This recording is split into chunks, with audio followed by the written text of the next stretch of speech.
बिस्मिल्लाहिर्रहमानिर्रहीम। मैं हूं तारिक चौधरी,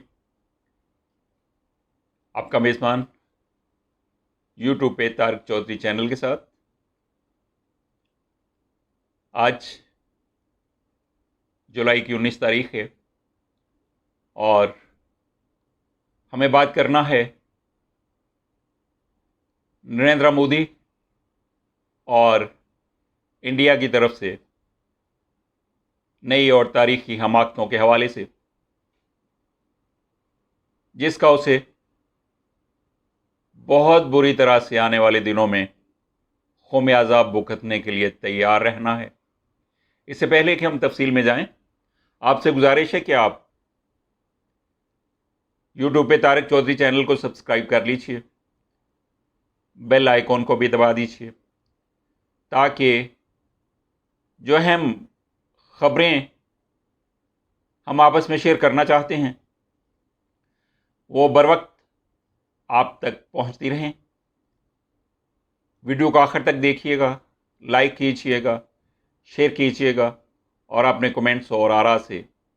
आगाह रखते रहिएगा। लगता ऐसे है कि लद्दाख में तारीखी हिंदुस्तानी शिकस्त, ज़िल्लत, रुसवाई और चीन से बुरी तरह से पटाई के बाद भी मोदी का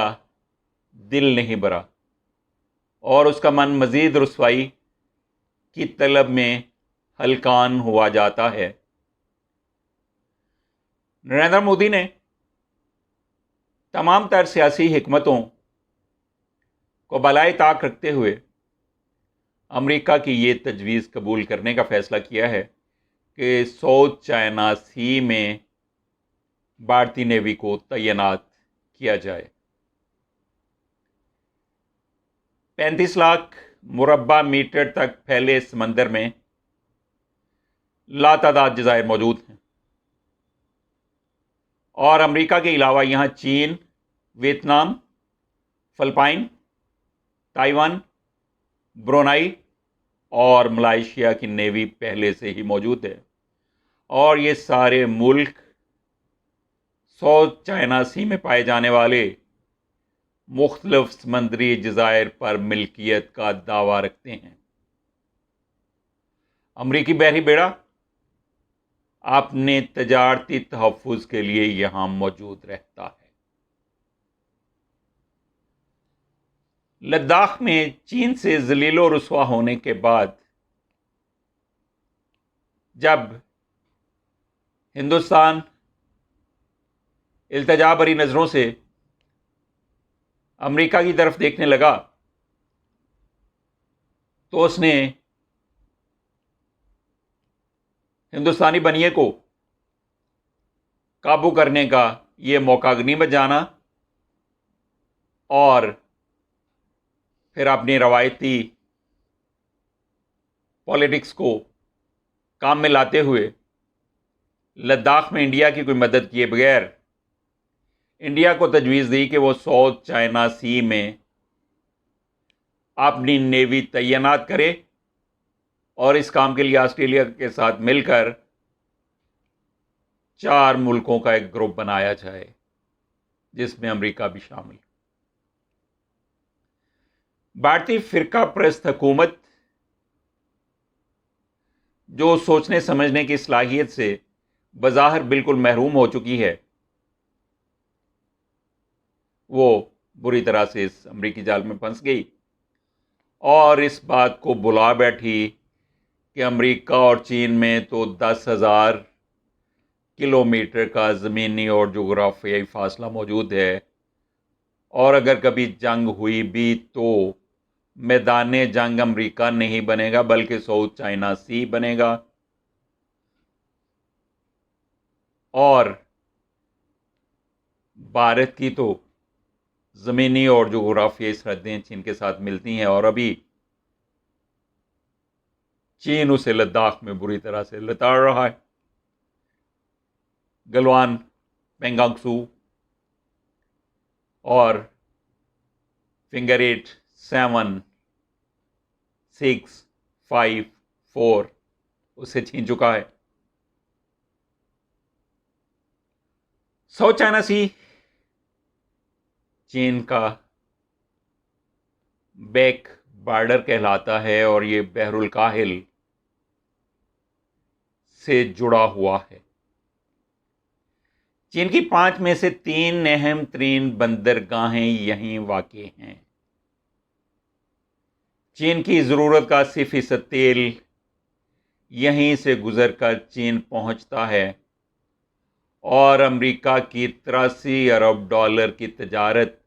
इसी समंदरी रास्ते के ज़रिए से होती है। चीन इस समंदर पर ताकत के ज़रिए से हुक्मरान है। चीनी बहरिया अमरीकी बहरिया से बहुत बड़ी है। चीनी बहरिया के पास 714 जंगी बहरी जहाज़ हैं, जबकि अमेरिका के पास सिर्फ 415 जहाज़ हैं। चीन 3000 एकड़ रकबा पर मुश्तमिल साउथ चाइना सी के 7 जज़ायर को मिट्टी और पत्थर डालकर पहले से ही बहुत बड़ा कर चुका है और वहाँ उसने अपने हवाई अड्डे, जंगी हवाई अड्डे और जंगी तनसीबात बना रखी हैं।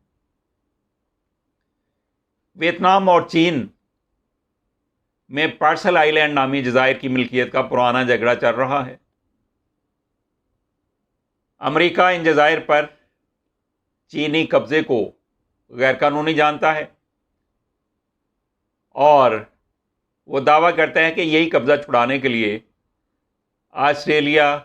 और इंडिया के साथ मिलकर मुत्तहिदा बर्री फौज को बनाने का फैसला किया है, यानी क्वाड। क्योंकि अमेरिका की हमेशा से ये पॉलिसी रही है कि वो अपने दुश्मनों के साथ अकेला जंग नहीं लड़ता, बल्कि उसे हमेशा से किराए के टट्टुओं की ज़रूरत होती है। अभी हाल ही में जो अमेरिका ने जंगें लड़ी हैं वो इस चीज़ की शहादत देती हैं। इराक की जंग हो, कुवैत की जंग हो या अफ़गानिस्तान की जंग हो, और यहाँ भी उसे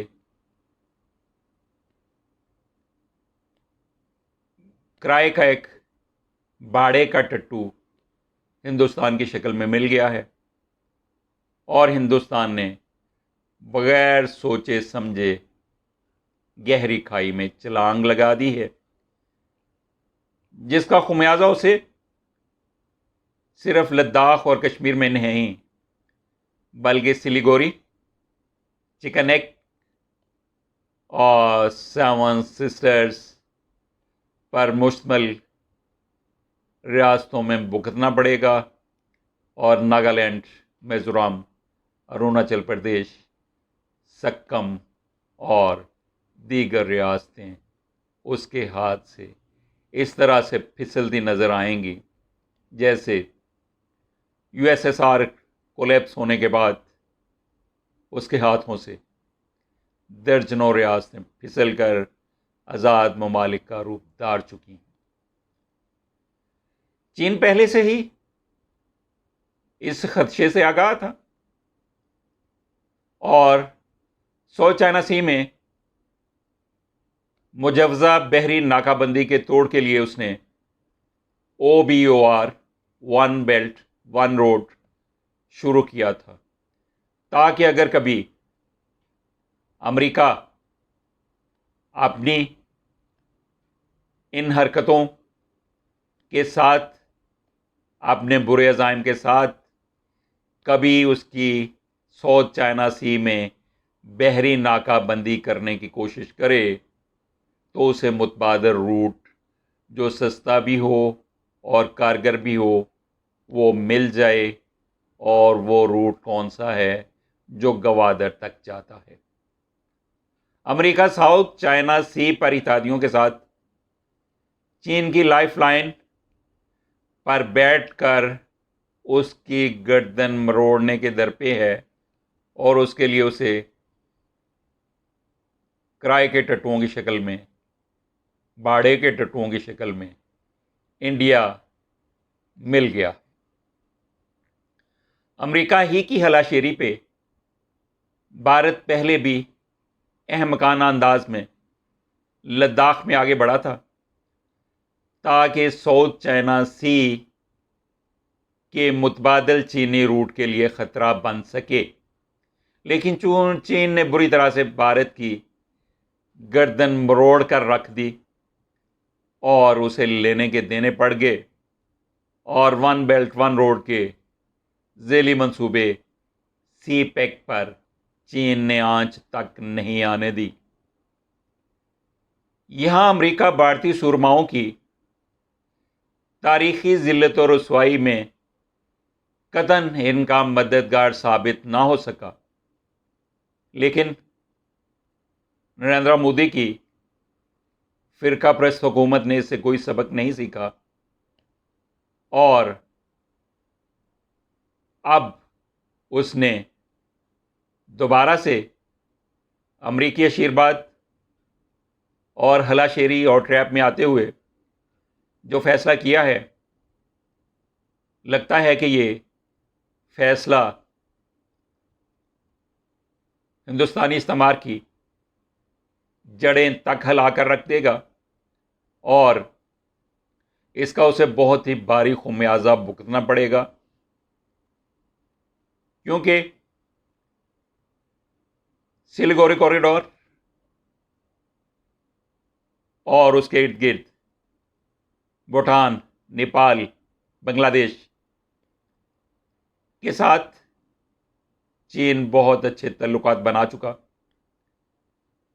ये मुल्क अब किसी भी सूरत में इंडिया के मुआवन व मददगार साबित नहीं होंगे और अगर इंडिया की किसी बुरी ख्वाहिश के जवाब में चीन ने यह फैसला कर लिया कि इंडिया को बुरी तरह से खाक चटाना है, तो वो यकीनन सिलीगुड़ी कॉरिडोर पे कब्जा करेगा और इंडिया को